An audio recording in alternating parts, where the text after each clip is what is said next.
خصوصاً علی افضلہم وخاتم النبیین محمد الامین وعلی آلہ وصحبہ اجمعین.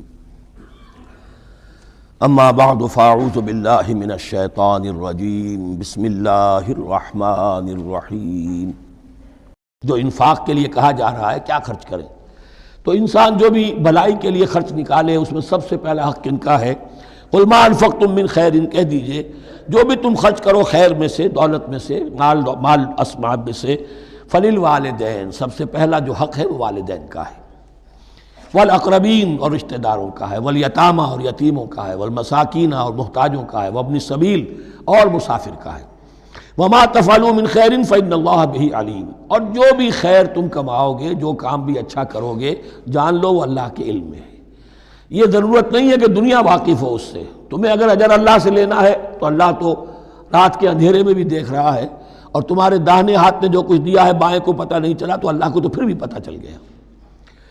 اب یہ سخت آیت اور آ گئی. کتب علیکم القتال، اب میں نے کہا تھا نا کہ یہ لڑیاں جو ہیں چونکہ بٹی ہوئی ہیں تو ایک لال اور ایک پیلی اور ایک ہری اور ایک نیلی، تو یہ نظر آتی ہے ایک طرف سے کہ کٹے ہوئے ہیں رنگ. ان کو کھول دیں گے تو ہر لڑی مکمل ہو جائے گی، ایک گویا کہ تسلسل ہے. کتب علیکم القتال وہو کرہ لکم، مسلمانوں اب تم پر جنگ فرض کر دی گئی ہے اور وہ تمہیں گراں گزر رہی ہے. یہ مضمون اصل میں اس سے پہلے سورہ محمد نازل ہو چکی ہے اور اس میں قتال کی فرضیت آ چکی ہے، اس کا نام سورۃ القتال بھی ہے. لہذا اب اس کے حوالے سے کچھ لوگ جو ہیں وہ پریشان ہو رہے تھے، اور میں نے آپ سے عرض کیا تھا منافقین بھی یہی کہتے تھے کہ بھائی صلح جوئی سے کام لو، بس دعوت و تبلیغ کے ذریعے سے لوگوں کو ٹھیک راستے پر لاؤ. یہ جنگ ونگ جو ہے، لڑائی بھڑائی، اس میں تو بہت خرابی ہے، یہ کوئی اچھا کام تو نہیں ہے. اب یہاں یہ ہے کہ فرض کیا جا رہا ہے اللہ کی راہ میں جنگ کرنا، تو اس حوالے سے کہا جا رہا ہے. تو اس میں جہاں منافقین کہتے تھے، جن مسلمانوں کا ایمان قدر کمزور تھا وہ منافق تو نہیں تھے، لیکن یہ کہ ایمان اتنا پختہ نہیں تھا، ابھی تازہ ایمان لائے تھے، مدینے کے اندر ابھی وہ ایمان لائے ہیں، ان کی تربیت کے مراحل ابھی گزرے ہی نہیں ہیں. تو ان میں سے بھی بعض لوگوں کے دلوں میں اب انقباض پیدا ہو رہا تھا. کتب علیکم القتال وہو کرہ لکم، تم پر اب دیکھیے کتبہ کا لفظ آ گیا ہے.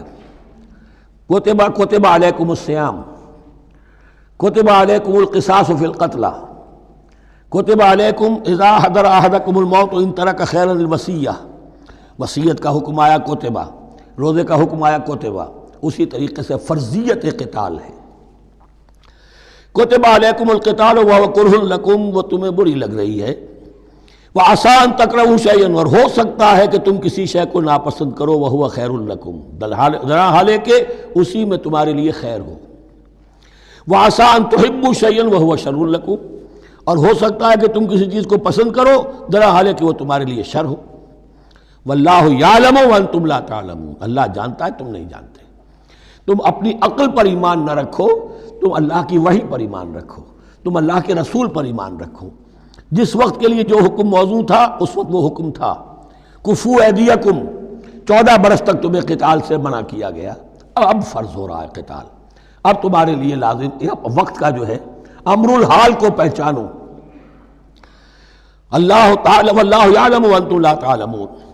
یسألونک عن الشہر الحرام قتال فیہ، اب جب جنگ کا حکم شروع ہو گیا تو اب وہ پوچھتے تھے کہ یہ جو مہینے حرمت والے ہیں، حج کا ہے، عمرے کا ہے، تو اس میں جنگ کرنا کیسا ہے؟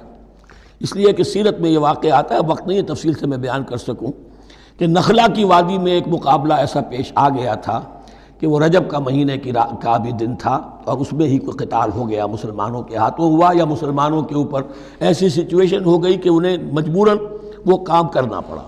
اس پر شور اٹھا دیا.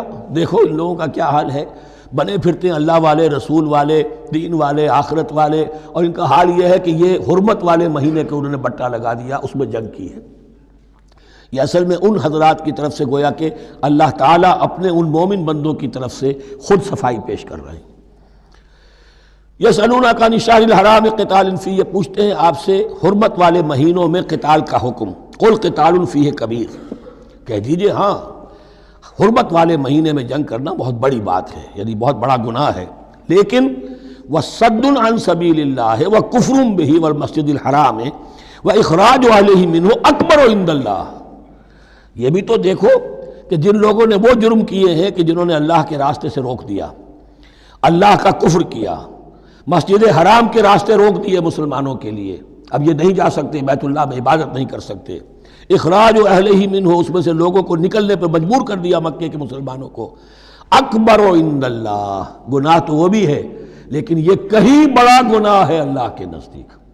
تو سینس آف پروپورشن ہونا چاہیے کہ کس چیز کے مقابلے میں کس شے کی برائی ہے۔ والفتنۃ اکبر من القتل، یہ پہلے بھی آ چکا ہے، والفتنۃ اشد من القتل، اب آیا والفتنۃ اکبر من القتل۔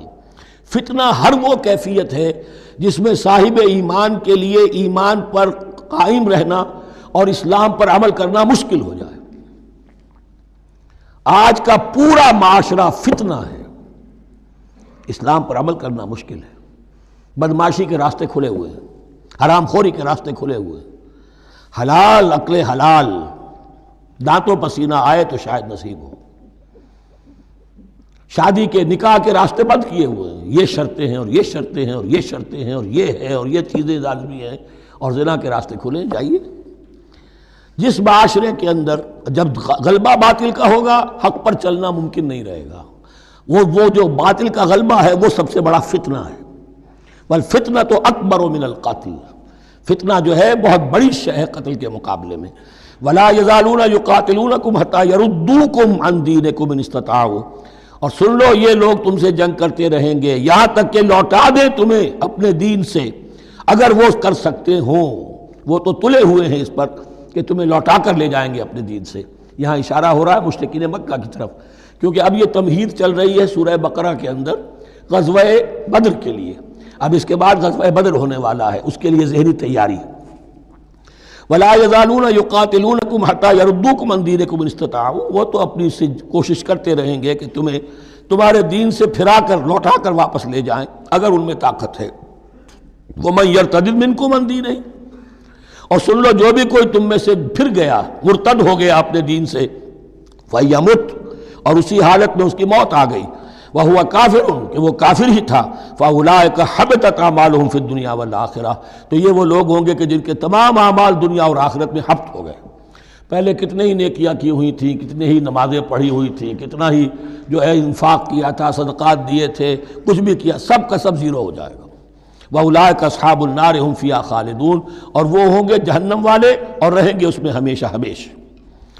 ان الذین آمنوا والذین ہاجروا وجاہدوا فی سبیل اللہ اولئک یرجون رحمت اللہ واللہ غفور رحیم، یقیناً وہی لوگ جو ایمان لائے اور جنہوں نے ہجرت کی اور جہاد کیا اللہ کی راہ میں، یہ وہ لوگ ہیں جو اللہ کی رحمت کے امیدوار ہیں۔ بڑا لطیف طنز ہے ان پر، جا رہے ہیں حرام کے راستے پر، اللہ رحمت فرمائے گا، اللہ رحمت نہیں فرماتا، اللہ کی رحمت کا مستحق بننا پڑتا ہے۔ اللہ کی رحمت کا مستحق وہی ہے، ان الذین آمنوا والذین ہاجروا وجاہدوا فی سبیل اللہ اولئک یرجون رحمت اللہ، وہ امیدوار ہیں اللہ کی رحمت کے، وہ امید کرے تو ان کی امید بجا ہے۔ واللہ غفور الرحیم، اور یقیناً اللہ تعالیٰ غفور الرحیم ہے۔ یسألونک عن الخمر والمیسر، اب دیکھیے یہاں سے شریعت کا جو بلو پرنٹ اب تیار ہونا شروع ہوا، کچھ احکام پہلے آ چکے اور کچھ احکام اب آ رہے ہیں، تو بیچ بیچ میں یہ لڑیاں جو ہیں کٹی ہوئی ہیں۔ یہ آپ سے پوچھ رہے ہیں نبی صلی اللہ علیہ وسلم شراب اور جوئے کے بارے میں، قل فیہما اسم کبیر، اے نبی ان سے کہہ دیجئے کہ ان دونوں کے اندر بہت بڑے گناہ کی پہلو ہے، ومنافع للناس، اور لوگوں کے لیے کوئی منفعتیں بھی ہیں، وَإِسْمُهُمَا أَكْبَرُ مِن نَّفْعِهِمَا، اور ان کا جو گناہ کا پہلو ہے وہ نفع کے پہلو سے بڑا ہے، بس یعنی اشارہ کر دیا کہ چھوڑ دو اس کو، اب تمہاری عقل سلیم کے حوالے معاملہ ہے، حقیقت تم پر کھول دی گئی، یہ ابتدائی حکم ہے لیکن حکم کے پیرائے میں نہیں، بس یہ ہے کہ کچھ فائدے بھی ہیں، وہ تو ہے میں سے غرض نشات ہے کچھ روح سیاہ کو، ایک گونا بے خودی مجھے دن رات چاہیے، اور میں کدے کی راہ سے ہو کر گزر گیا ورنہ سفر حیات کا بے حد طویل تھا۔ یہ حکمت سمجھ لیجئے کہ جوئے میں اور میسر میں کیا چیز مشترک ہے کہ دونوں کو جمع کیا گیا۔ شراب میں بھی انسان حقائق سے اپنے آپ کو منقطع کرتا ہے اور محنت سے جی چراتا ہے، He doesn't want to see the facts. مواجہہ کرنے کو تیار نہیں، فیس کرنے کو تیار نہیں ہے bitter facts of life کو. تو میں ایک گونا بے خودی مجھے دن رات چاہیے. اور جوا بھی محنت کی نفی ہے. چانس، داؤ لگاؤ. ایک ہے محنت سے ایک آدمی کما رہا ہے، مشقت کر رہا ہے، کھوکھا ہے یا کوئی چھابڑی لے کے جا رہا ہے یا کچھ اور کام ریڑھی چلا رہا ہے، وہ اپنی کوئی کمائی کر رہا ہے. اور ایک یہ داؤ لگاؤ، داؤ سے کمانا، چانس پر کمانا، یہ بھی محنت کی نفی ہے. تو یہ دونوں کے اندر اصل میں علت ایک ہی ہے. یسألونک عن الخمر والمیسر قل فیہما اسم کبیر ومنافع للناس واسمہما اکبر من نفعہما ویسألونک ماذا ينفقون قل العفو. اور یہ پوچھتے ہیں کتنا خرچ کریں. انفقوا انفقوا انفقوا وانفقوا فی سبیل اللہ ولا تلقوا بایدیکم الی التہلکہ. یہ آیت پر کل پڑھ چکے ہیں. اپنے آپ کو اپنے ہاتھوں ہلاکت میں نہ جھونکو. کتنا خرچ کرے، کچھ ہمیں مقدار بھی بتا دی جائے. فرمایا قل العفو، جو بھی تمہاری ضرورت سے زائد ہے. اللہ یہ بھی نہیں کرتا کہ اپنی ضرورتوں کو بھی تم پیچھے ڈال دو. نہیں، ضرورتیں اپنی پوری کرو. پھر جو اب تمہارے پاس ہے، اب یہ سمجھیے کہ جو ایک کمیونسٹ فلسفی ہے اس میں بھی ایک اصطلاح سرپلس ویلیو. ایک سرپلس ویلیو یہ ہے عفو، جو تمہاری ضروریات سے زائد ہے، یہ سرپلس ویلیو ہے، یہ اللہ کی راہ میں دے دو. اس کو بچا کر رکھنا جو ہے اللہ پر آپ بے اعتمادی کا اظہار کر رہے ہیں کہ اللہ کل نہیں دے گا مجھے، میں بچا کے رکھوں. یسألونک ماذا ينفقون قل العفو. لیکن اس میں یہ ہے کہ ضرورتیں کتنی ہیں، کیا ہے، اس کا کوئی پیمانہ مقرر نہیں کیا. یہ ہے باطنی روح جس کے اندر اللہ کی محبت اور آخرت کا ایمان بڑھتا جائے گا، وہ اتنا ہی اپنی بیلٹ ٹائٹ کرے گا، اپنی ضرورتیں کم کرے گا، اپنے معیار زندگی کو پست کرے گا اور زیادہ سے زیادہ جو ہے وہ اللہ کی راہ میں دے گا. لیکن اصول یہ ہے کہ ہر شخص یہ دیکھے کہ جو میری ضرورت سے زائد ہے اسے میں ریٹین نہ کروں، اسے میں دے دوں. اس انفاق پر پورے 2 رکوع آگے آنے والے ہیں سورہ مبارکہ میں. کذالک یبین اللہ لکم الآیات لعلکم تتفکرون. اسی طرح اللہ تعالیٰ اپنی آیات تمہارے لیے واضح کر رہا ہے تاکہ تم تفکر کرو، غور کرو فی الدنیا والآخرہ. تمہارا یہ غور دنیا کے بارے میں بھی ہونا چاہیے، آخرت کے بارے میں. دنیا میں بھی اسلام رہبانیت نہیں سکھاتا، نہ کھاؤ نہ پیو، چلے کشی کرو، چلے جاؤ جنگلوں میں، نہیں. اسلام متمدن زندگی کی تعلیم دیتا ہے. گھر گھرستی ہے، شادی کرو، بیوی بچوں والے رہو، ان کے بھی حقوق کو ادا کرو، ان کا بھی پیٹ تمہیں پالنا ہے. تو تفکر فی الدنیا والآخرہ، آخرہ کے لیے. لیکن یہ کہ اس میں ریشو پروپورشن رہنی چاہیے. دنیا کی کتنی قدر و قیمت ہے، آخرت کی کتنی قدر و قیمت ہے، اس کو جان لو. اسی کے حساب سے ایلوکیشن اگر نہیں ہے تو پھر یہ کہ سینس آف پروپورشن اگر غلط ہو گیا تو ظاہر بات ہے کہ پھر ہر چیز تل پٹ ہو جائے گی. ایک دوا کے نسخے میں کوئی چیز زائد تھی، کوئی کم تھی، آپ نے جو کم تھی اسے زیادہ کر دیا، جو زائد تھی کم کر دیا، تو اب ہو سکتا ہے کہ یہ نسخہ شفا نہ رہے، نسخہ ہلاکت بن جائے.